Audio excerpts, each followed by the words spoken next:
ಈ ಕೆಳಗಿನವುಗಳಲ್ಲಿ ಯಾವುದು ಭಾರತದಲ್ಲಿ ಮ್ಯೂಚುವಲ್ ಫಂಡ್ಗಳನ್ನು ನಿಯಂತ್ರಿಸುತ್ತದೆ? RBI, SEBI, NABARD, AMFI. ಸರಿ ಉತ್ತರ SEBI. Stock exchange board of India ಎನ್ನುವಂಥ ಸಂಸ್ಥೆ ಏನಿದೆ ಇದು ಭಾರತದಲ್ಲಿ ಮ್ಯೂಚುವಲ್ ಫಂಡ್ ಅಥವಾ ಪಾರಸ್ಪರಿಕ ನಿಧಿಗಳನ್ನು ಭಾರತದ ಬಂಡವಾಳ ಮಾರುಕಟ್ಟೆಯ ನಿಯಂತ್ರಕನಾಗಿ ಇದು ಕೆಲಸವನ್ನ ಮಾಡುತ್ತದೆ. UDYAMI ಎಂಬ ಸಹಾಯವಾಣಿ ಈ ಕೆಳಗಿನ ಯಾವುದಕ್ಕಿದೆ? ಇದು ಸೂಕ್ಷ್ಮ ಅಥವಾ ಮಧ್ಯಮ ಶ್ರೇಣಿಯ ಉದ್ಯಮಗಳಿಗೆ ಅನುಕೂಲವನ್ನು ರೂಪಿಸುವ ಸಲುವಾಗಿ ಸ್ಥಾಪಿತವಾಗಿರುವಂತಹ ಸಹಾಯವಾಣಿಯಾಗಿದೆ UDYAMI. 1990ರಲ್ಲಿ ಆವಿಷ್ಕರಿಸಿದ ಮೊದಲ ವೆಬ್ ಬ್ರೌಸರ್ ಯಾವುದು? ನೆಕ್ಸಸ್. ಇದನ್ನ ಬರ್ನಸ್ ಲೀ ಎನ್ನುವಂಥವನು ಸೃಷ್ಟಿಯನ್ನ ಮಾಡ್ತಾನೆ. ಅದಾದ ನಂತರ 1993ರಲ್ಲಿ ಮೊಸಾಯಿಕ್, 1995ರಲ್ಲಿ ಮೈಕ್ರೋಸಾಫ್ಟ್ನಿಂದ ಇಂಟರ್ನೆಟ್ ಎಕ್ಸ್ಪ್ಲೋರರ್ ಸೃಷ್ಟಿಗೊಳ್ಳುತ್ತೆ. ಇವೆಲ್ಲವೂ ಸಮೇತ ವೆಬ್ ಬ್ರೌಸರ್ಗಳಾಗಿದ್ದಾವೆ. ಭಾರತದ ಮೊದಲ ಚಿಟ್ಟೆ ಉದ್ಯಾನವನ ಎಲ್ಲಿದೆ?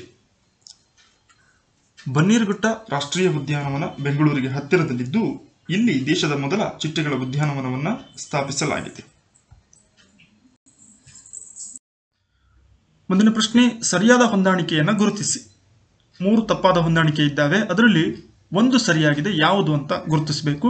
ಕೃತಿಗಳು ಮತ್ತು ಲೇಖಕರನ್ನ ಕೊಟ್ಟಿದ್ದಾರೆ. Wings of fire Satish Dhawan, by God's decree Kapil Dev, the God of small things Salman Rushdie, paradise lost Plato ಅಂತ ಹೊಂದಾಣಿಕೆ ಮಾಡಿದ್ದಾರೆ. ಇದರಲ್ಲಿ ಸರಿಯಾದ ಹೊಂದಾಣಿಕೆ ಒಂದು ಮಾತ್ರ ಇದೆ, ಅದು ಯಾವುದು ಅಂತ ತಾವು ಕಂಡು ಹಿಡಿಬೇಕು. ತಪ್ಪಾದ ಹೊಂದಾಣಿಕೆಯನ್ನು ಗುರುತಿಸಿ. ಇಲ್ಲಿ ಪರಿಸರ ದಿನಗಳು ಮತ್ತು ಅವುಗಳನ್ನು ಆಚರಿಸುವಂತಹ ದಿನಾಂಕಗಳನ್ನು ಜೋಡಿಸಿದ್ದಾರೆ. ಇದರಲ್ಲಿ 3 ಸರಿ ಇದ್ದು ಒಂದು ತಪ್ಪಾಗಿದೆ. ಹೊಂದಾಣಿಕೆ ಯಾವುದು ಅಂತ ಕಂಡುಹಿಡಿಬೇಕು. ವಿಶ್ವ ಪರಿಸರ ದಿನ ಜೂನ್ 5, ವಿಶ್ವ ಅಹಿಂಸಾ ದಿನ ಅಕ್ಟೋಬರ್ 2, ವಿಶ್ವ ಸಾಕ್ಷರತಾ ದಿನ ಮೇ 8, ಹಾಗೆಯೇ ವಿಶ್ವಸಂಸ್ಥೆ ಸಂಸ್ಥಾಪನಾ ದಿನ ಅಕ್ಟೋಬರ್ 24. ತಪ್ಪಾದ ಹೊಂದಾಣಿಕೆಯನ್ನ ಗುರುತಿಸಿ. ಜಿನಿವಾದಲ್ಲಿ ಈ ಕೆಳಗಿನ ಯಾವ ಅಂತಾರಾಷ್ಟ್ರೀಯ ಸಂಘಟನೆಯ ಕೇಂದ್ರ ಕಚೇರಿ ಇದೆ? ಜಿನಿವಾದಲ್ಲಿ ಇರುವಂಥದ್ದು ಯಾವ ಒಂದು ಅಂತಾರಾಷ್ಟ್ರೀಯ ಸಂಘಟನೆಯ ಕೇಂದ್ರ ಕಚೇರಿ? ADB, Asian development bank, WHO, FAO, UNO. ಈ ಒಂದು ಅಂತಾರಾಷ್ಟ್ರೀಯ ಸಂಘಟನೆಗಳಲ್ಲಿ ಯಾವ ಅಂತಾರಾಷ್ಟ್ರೀಯ ಸಂಘಟನೆಯ ಕೇಂದ್ರ ಕಚೇರಿ ಜಿನಿವಾದಲ್ಲಿ ಕಾಣ್ತಿವೆ? ಭಾರತದಲ್ಲಿ ಅತಿ ಹೆಚ್ಚು ಕರಿಮೆಣಸು, ಬ್ಲ್ಯಾಕ್ ಪೆಪ್ಪರ್ ಅಂತ ಕರಿತೀವಿ, ಇದನ್ನು ಉತ್ಪಾದಿಸುವ ರಾಜ್ಯ ಯಾವುದು? ತಮಿಳುನಾಡು, ಕೇರಳ, ಕರ್ನಾಟಕ, ಆಂಧ್ರ ಪ್ರದೇಶ. 2019ರ ಅಂಕಿಅಂಶಗಳ ಪ್ರಕಾರ ನೋಡುವುದಾದರೆ ಕರ್ನಾಟಕ ಅತಿ ಹೆಚ್ಚು ಕರಿಮೆಣಸು ಉತ್ಪಾದಿಸುವಂತಹ ರಾಜ್ಯವಾಗಿದೆ. 21,000 ಮೆಟ್ರಿಕ್ ಟನ್ನಷ್ಟು ಇದು ಉತ್ಪಾದನೆಯನ್ನು ಕರ್ನಾಟಕ ಮಾಡುತ್ತೆ.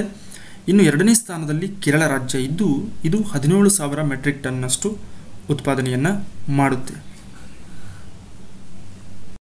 ರಾಜೀವ್ ಗಾಂಧಿ ರಾಷ್ಟ್ರೀಯ ಯುವ ಸಬಲೀಕರಣ ಸಂಸ್ಥೆ ಎಲ್ಲಿದೆ? ತಮಿಳುನಾಡು, ಕರ್ನಾಟಕ, ಹಿಮಾಚಲ ಪ್ರದೇಶ, ಉತ್ತರಾಂಚಲ್. ತಮಿಳುನಾಡಿನ ಚೆನ್ನೈನಲ್ಲಿ ರಾಜೀವ್ ಗಾಂಧಿ ರಾಷ್ಟ್ರೀಯ ಯುವ ಸಬಲೀಕರಣ ಸಂಸ್ಥೆಯನ್ನು ಕಾಣಬಹುದು. 1993ರಲ್ಲಿ ಇದನ್ನು ಸ್ಥಾಪಿಸಲಾಯಿತು. ಭಾರತದ ವಿಸ್ತೀರ್ಣದ 25% ಭಾಗವನ್ನು ಆವರಿಸಿರುವಂತಹ ನದಿ ವ್ಯವಸ್ಥೆ ಯಾವುದು? ಸಿಂಧೂ ನದಿ ಮುಖಜಭೂಮಿ, ಗಂಗಾ ನದಿ ಮುಖಜಭೂಮಿ, ಬ್ರಹ್ಮಪುತ್ರ ನದಿ ಮುಖಜಭೂಮಿ, ಗೋದಾವರಿ ನದಿ ಮುಖಜಭೂಮಿ. ಇದಕ್ಕೆ ಸರಿಯಾದಂಥ ಉತ್ತರ ಗಂಗಾ ನದಿ ಮುಖಜಭೂಮಿ ಪ್ರದೇಶ ಏನಿದೆ ಇದು ಭಾರತದ ಒಟ್ಟು ವಿಸ್ತೀರ್ಣದ 1/4 ಭಾಗದಷ್ಟು ಆವರಿಸಿದೆ. 2601 ಕಿಲೋಮೀಟರ್ ಉದ್ದವನ್ನು ಹರಿಯುವಂತಹ ಗಂಗಾ ನದಿ ಬಂಗಾಳ ಕೊಲ್ಲಿಯನ್ನು ಸೇರುತ್ತದೆ. ಭಾರತ ಮತ್ತು ಬಾಂಗ್ಲಾದೇಶದಲ್ಲಿ ಇದು ಹರಿಯುತ್ತದೆ. ಈ ಕೆಳಗಿನ ಯಾವುದು ಪೂರ್ವಾಭಿಮುಖವಾಗಿ ಹರಿಯುವ ನದಿಗಳ ಲಕ್ಷಣವಲ್ಲ? 4 ಹೇಳಿಕೆಗಳನ್ನು ಕೊಟ್ಟಿದ್ದಾರೆ. ಅದರಲ್ಲಿ ಪೂರ್ವಾಭಿಮುಖವಾಗಿ ಹರಿಯುವಂಥ ನದಿಗಳ ಲಕ್ಷಣ ಅಲ್ಲದೇ ಇರುವಂಥದ್ದನ್ನು ಗುರುತಿಸಬೇಕು. 1ನೇದು, ಇವು ವಿಸ್ತಾರವಾದ ನದಿ ಮುಖಜ ಭೂಮಿಗಳನ್ನು ರಚಿಸುತ್ತವೆ. 2ನೇದು, ಇವು ಹೆಚ್ಚು ಜಲಪಾತಗಳನ್ನು ಹೊಂದಿಲ್ಲ. 3ನೇದು, ಕೃಷಿಗೆ ಯೋಗ್ಯವಾಗಿವೆ. 4, ಇವು ಅರಬ್ಬಿ ಸಮುದ್ರವನ್ನು ಸೇರುತ್ತವೆ. ಇದರಲ್ಲಿ ಪೂರ್ವಾಭಿಮುಖವಾಗಿ ಹರಿಯುವ ನದಿಗಳಿಗೆ ಸಂಬಂಧಪಟ್ಟದಿರುವಂಥ ಹೇಳಿಕೆ 4, ಇವು ಅರಬ್ಬಿ ಸಮುದ್ರವನ್ನು ಸೇರುತ್ತವೆ. ಸೊ ಪೂರ್ವಾಭಿಮುಖ ಅಂದ ತಕ್ಷಣವೇ ನಮಗೆ ಗೊತ್ತಾಗುತ್ತೆ ಬಂಗಾಳ ಕೊಲ್ಲಿಯ ಕಡೆಗೆ. ಸೊ ಹಾಗಾಗಿ ಬಂಗಾಳ ಕೊಲ್ಲಿಯನ್ನು ಸೇರ್ತವೆ, ಅರಬ್ಬಿ ಸಮುದ್ರವನ್ನು ಇವು ಸೇರುವುದಿಲ್ಲ. ಮಹಾರಾಷ್ಟ್ರದ ನಾಸಿಕ್ ಜಿಲ್ಲೆಯ ತ್ರಯಂಬಕ್ನಲ್ಲಿ ಉಗಮಿಸುವ ದಕ್ಷಿಣ ಭಾರತದ ನದಿ ಯಾವುದು? ಗೋದಾವರಿ ಸರಿಯಾದ ಉತ್ತರ. The Godavari is India second longest river after the Ganga. So Ganga ನದಿಯನ್ನು ಹೊರತುಪಡಿಸಿದರೆ ಎರಡನೆಯ ಅತಿ ಉದ್ದವಾದಂತಹ ನದಿ ಗೋದಾವರಿಯಾಗಿದೆ. ಇದು ತ್ರಯಂಬಕೇಶ್ವರ್ ಮಹಾರಾಷ್ಟ್ರದ ನಾಸಿಕ್ ಜಿಲ್ಲೆಯಲ್ಲಿ ಉಗಮವನ್ನು ಹೊಂದುತ್ತೆ. ಇದಾದ ನಂತರ ಮಹಾರಾಷ್ಟ್ರ, ತೆಲಂಗಾಣ, ಆಂಧ್ರ ಪ್ರದೇಶ್, ಛತ್ತೀಸ್ಗಢ ಮತ್ತು ಒರಿಸ್ಸಾ ರಾಜ್ಯಗಳಲ್ಲಿ ಹರಿಯುತ್ತದೆ. ಭಾರತ ಸರ್ಕಾರ ಪ್ರಸ್ತುತ ಬಳಸುತ್ತಿರುವ ಶಕವರ್ಷವನ್ನು ಆರಂಭಿಸಿದವನು ಯಾರು? ಕನಿಷ್ಕ ಸರಿಯಾದಂತಹ ಉತ್ತರ. ಭಾರತದ ಇತಿಹಾಸದಲ್ಲಿ ಮೊದಲ ಬಾರಿಗೆ ಚಿನ್ನದ ನಾಣ್ಯಗಳನ್ನು ಬಳಕೆಗೆ ತಂದಂತಹ ರಾಜವಂಶ ಯಾವುದು? ಇದಕ್ಕೆ ಸರಿ ಉತ್ತರ ಕುಶಾಣರು ಭಾರತದಲ್ಲಿ ಮೊಟ್ಟ ಮೊದಲ ಬಾರಿಗೆ ಚಿನ್ನದ ನಾಣ್ಯಗಳನ್ನು ಬಳಕೆಗೆ ತಂದಂತಹ ರಾಜವಂಶವಾಗಿದೆ. ಗುಪ್ತರ ಕಾಲದ ಆಡಳಿತ ಭಾಷೆ ಯಾವುದಾಗಿತ್ತು? Official language of Gupta dynasty. Sanskrit ಭಾಷೆ ಆಗಿನ ಕಾಲದ ಆಡಳಿತ ಭಾಷೆಯಾಗಿತ್ತು. ಶೂದ್ರಕನ ಮೃಚ್ಛಕಟಿಕ ಯಾವ ಸಾಹಿತ್ಯ ಪ್ರಕಾರಕ್ಕೆ ಸೇರಿದೆ? ಇದು ನಾಟಕ ಪ್ರಕಾರದಲ್ಲಿ ಶೂದ್ರಕನು ರಚಿಸಿದಂತಹ ಮೃಚ್ಛಕಟಿಕ ನಾಟಕವಾಗಿದೆ. ಈ ಕೆಳಗಿನ ಯಾವ ಅರಸ 2 ಬೌದ್ಧ ಸಮ್ಮೇಳನಗಳನ್ನು ಕನೌಜ್ ಮತ್ತು ಪ್ರಯಾಗದಲ್ಲಿ ಆಯೋಜಿಸಿದ್ದನು? ಹರ್ಷವರ್ಧನ ಸರಿಯಾದಂತಹ ಉತ್ತರ. ಬೌದ್ಧ ಸಮ್ಮೇಳನಗಳಲ್ಲಿ 2 ಪ್ರಮುಖ ಬೌದ್ಧ ಸಮ್ಮೇಳನಗಳನ್ನು ಕನೌಜ್ ಮತ್ತು ಪ್ರಯಾಗದಲ್ಲಿ ಹರ್ಷವರ್ಧನ ಆಯೋಜನೆ ಮಾಡಿರ್ತಾನೆ. ಗುಪ್ತರ ಕಾಲಾವಧಿಯಲ್ಲಿ ಯಾರನ್ನು ಪುರಪಾಲ ಎಂದು ಕರೆಯುತ್ತಿದ್ದರು?